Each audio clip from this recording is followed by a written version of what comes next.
Shalom anak-anakku sekalian, selamat datang kembali dalam pembelajaran online pendidikan agama Kristen untuk kelas 11. Pada kesempatan kali ini kita akan melanjutkan materi atau bab yang sama, yaitu tentang keluarga, pusat utama pendidikan, tetapi part yang kedua.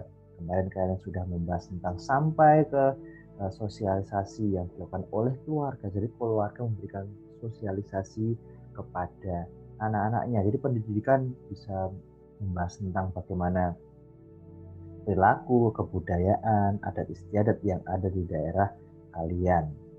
Nah, pada kesempatan kali ini kita akan melanjutkan materi selanjutnya, yaitu di bagian kedua, yaitu tentang peran keluarga dalam proses edukasi. Kalau kemarin tentang sosialisasi, sekarang edukasi.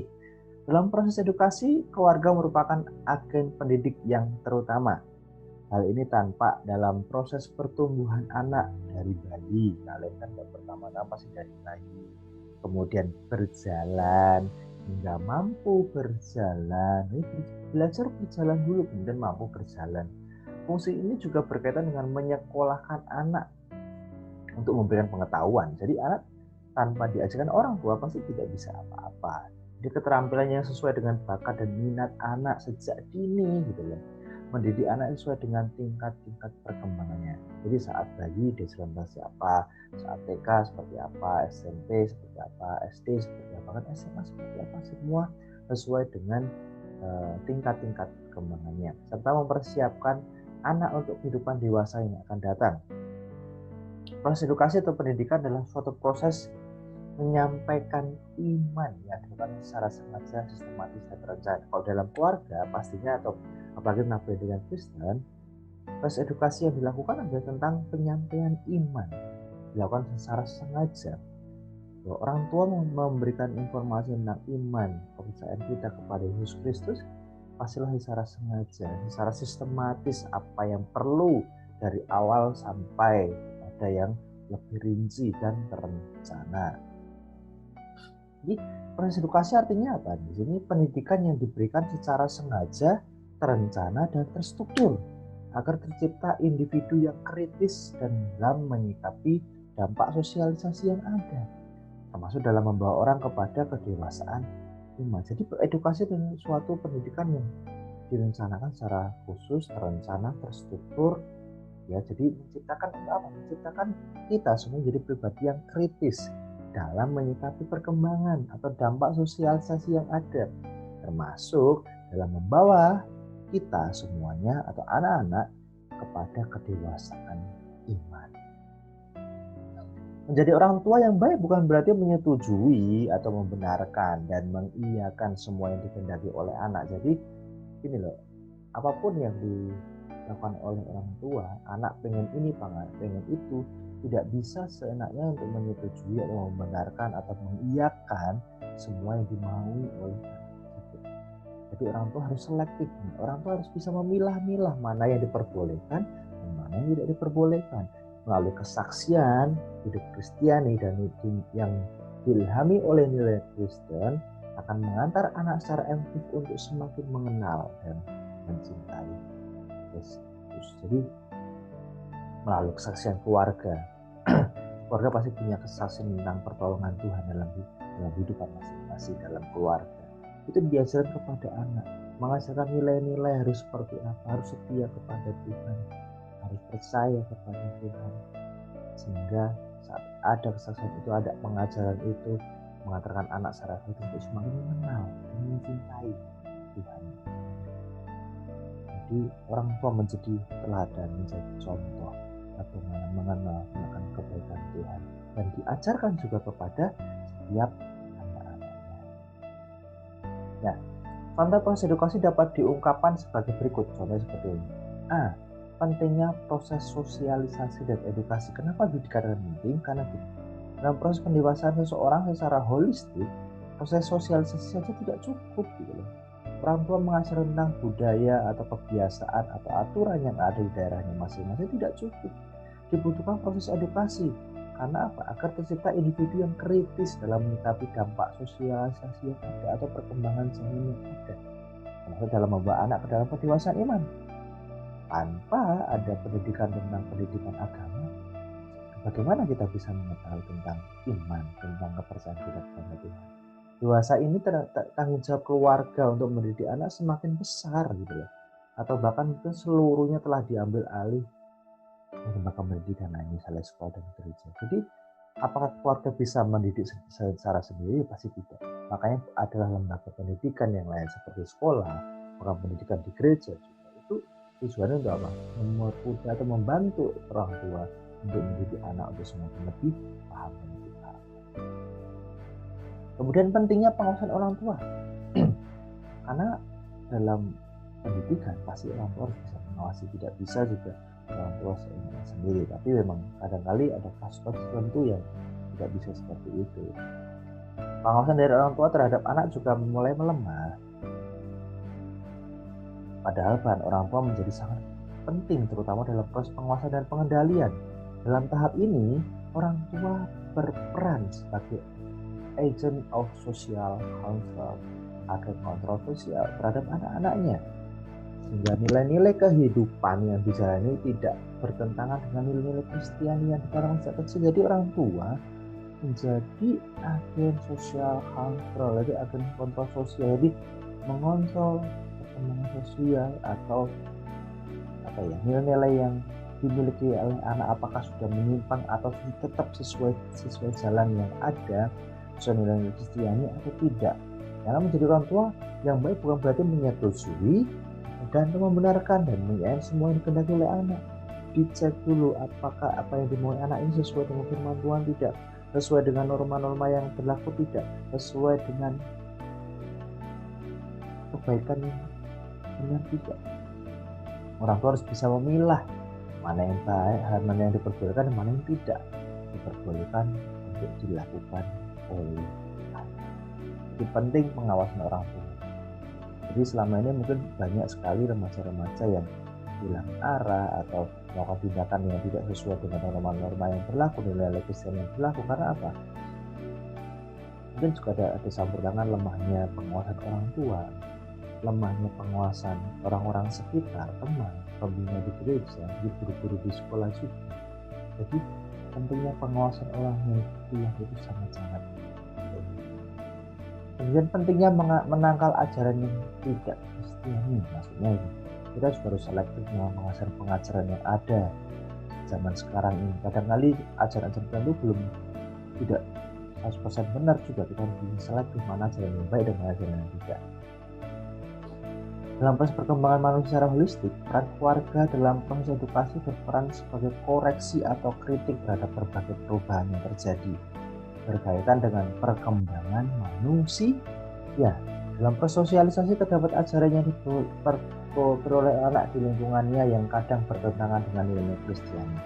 Nah, disinilah peran keluarga dalam proses edukasi nampak untuk menentukan mana yang baik dan tidak baik untuk dihayati dalam kehidupan manusia dan iman kepada Tuhan Yesus. Jadi orang tua itu sebagai penangkal ajaran atau budaya atau tradisi yang mungkin tidak sesuai dengan nilai Kristiani, ya orang tua berhak untuk menangkal itu. Jadi menangkal pentingnya ajaran, karena jangan sampai anak memperoleh informasi atau ajaran-ajaran yang ternyata itu tidak baik, tidak benar. Jadi sejak dini orang tua sudah seharusnya mengajarkan anak atau mengontrol anak dan mampu menangkal ajaran-ajaran yang tidak sesuai dengan nilai-nilai iman kepada Yesus. Pentingnya dukungan orang tua. Orang tua sangat penting untuk mendukung anak-anaknya. Proses perkembangan dan pertumbuhan seorang anak dalam keluarga dapat terlaksana dengan baik apabila kedua orang tua saling mendukung dan mengusahakan kerukunan serta persatuan dalam keluarga sesuai dengan panggilannya sebagai teman sekerja Allah yang bertanggung jawab dalam setiap aspek kehidupan. Karena melalui kesaksian hidup Kristiani yang dialami oleh nilai Kristiani akan mengantar anak secara efektif untuk semakin mengenal dan mencintai Yesus. Dimulai dari keluarga. Orang tua menjadi contoh, mendukung anak-anak itu bertumbuh dalam iman. Jadi lama-lama nanti anak-anak semakin paham dan mencintai Tuhan. Karena orang tua pun sangat dia beribadah, membaca firman Tuhan, merenungkan firman Tuhan. Nah, kita membahas tentang dalam Alkitab yang membahas tentang pertama dan Ulangan 6 ayat 40 ayat sampai 9. Yang poin ini bisa dikatakan bahwa teks ini merupakan ketetapan atau peraturan yang dipaparkan Musa kepada orang Israel dalam perjalanan keluar dari tanah Mesir. Ada beberapa ketetapan yang ditekankan Musa. Pertama, kasihilah Tuhan. Mengasihi Tuhan dengan segenap hati, dengan segenap jiwa, dan dengan segenap kekuatan merupakan sikap yang dilakukan dengan utuh, sungguh-sungguh. Yang utuh dan sungguh-sungguh. Tuhan menuntut umat Israel agar memiliki integritas diri. Artinya ada kesesuaian antara perkataan dan perbuatan. Apa yang dikatakan, apa yang dilakukan, ada kesesuaian. Jadi kasihilah Tuhan bukan cuma sekedar jiwa, hati, tapi kekuatan dan sebagainya. Mengasihi Tuhan bukan saja hanya memperkatakan kebenaran dan kasih, tetapi juga melakukan kasih bagi sesama. Kamu omongannya kasih, tapi tindakanmu seperti apa? Sudahkah mengasihi? Dengan kata lain, mengasihi Tuhan bukan saja secara vertikal kepada manusia dan Tuhan, tetapi secara horizontal antara manusia dengan sesama. Kamu mengasihi Tuhan, rajin mengasihi Tuhan, tapi mengasihi sesama seperti apa? Kalau kamu mengasihi sesama, tapi mengasihi Tuhan seperti apa? Harus kasih kepada Tuhan dan kasih kepada sesama. Kasihlah Tuhan Allahmu dengan segenap hatimu dan kasihlah sama manusia seperti dirimu sendiri. Hal mengajar kepada anak-anak. Ini bukan perintah yang dilakukan oleh orang tua kepada anak-anak sebagai wujud kasih kepada Tuhan.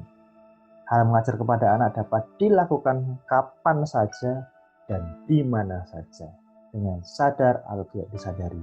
Anak-anak sering memperhatikan tingkah laku orang tua yang kemudian dijadikan teladan. Oleh karena itu, peran orang tua sebagai pendidik sangat berperan penting dalam proses pertumbuhan dan perkembangan anak secara logistik. Mengajar kepada anak akan lebih dimaknai dan dihayati jika ditujukan oleh keteladan perbuatan, bukan sekedar lagi kata-kata. Mengajar anak dilakukan secara terus-menerus, kapan saja, di mana saja, sadar maupun tidak disadari, yang dewa sesuai dengan firman Tuhan. Orang tua jadi contoh, jadi teladan dalam perkataan dan perbuatan.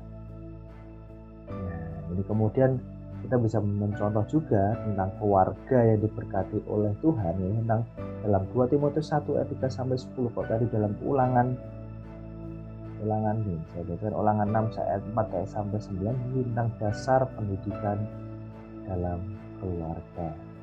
Kemudian kalau 2 Timotius 3 ayat 1 sampai 10 diceritakan tentang keluarga yang menurunkan iman dari nenek, ibu sampai ke anaknya. Neneknya Lois, ibunya bernama Eunike, dan sampai ke Timotius. Teks ini berisi surat Rasul Paulus kepada Timotius. Timotius merupakan teman pelayanan Paulus yang berasal dari Listra. Karena usianya lebih muda, tidak diketahui secara pasti, Paulus menyebut Timotius sebagai anakku dalam surat-surat. Timotius lahir dari perkawinan campuran. Ibunya Eunike adalah wanita Yahudi yang mengajar kepadanya mengenai kitab suci, sedangkan ayah adalah seorang Yunani. Ya, berbeda ya. Dan Lois, ibu Eunike, nenek Timotius merupakan seorang yang beriman, sehingga ia masih imannya kepada keturunan Lois kepada Eunike kepada Timotius. Iman harus diajarkan secara turun. Iman tidak bisa sama itu harus saat kalian sudah berkeluarga, hasilkan iman untuk anak-anak kalian turun temurun. Ajarkan kebaikan Tuhan, bisa mengenal kebaikan Tuhan, agar Tuhan Yesus menyelamatkan hidup kita. Timotius sepenuh dengan kasih sayang, tapi ia sangat penakut sehingga memerlukan banyak nasihat pribadi. Karena itu, dalam surat ini ia dinasihati oleh Paulus supaya jangan takut, jangan gentar, karena Allah mengaruniakan roh yang membangkitkan kekuatan, kasih, dan ketertiban. Timotius merupakan teman sebaya Paulus yang amat dipuji dan ketaatan. Ini semua karena iman yang diajarkan turun-temurun dari neneknya. Demikian kalian juga. Dalam keluarga saya tentang iman, secara turun-temurun setiap hari, kapanpun, secara terus menerus. Kita nggak perlu takut, ya kita memiliki roh yang membangkitkan kekuatan, kasih, dan ketertiban. Demikian materi kita pada kesempatan kali ini, dan selamat belajar. Tuhan Yesus memberkati kita semua.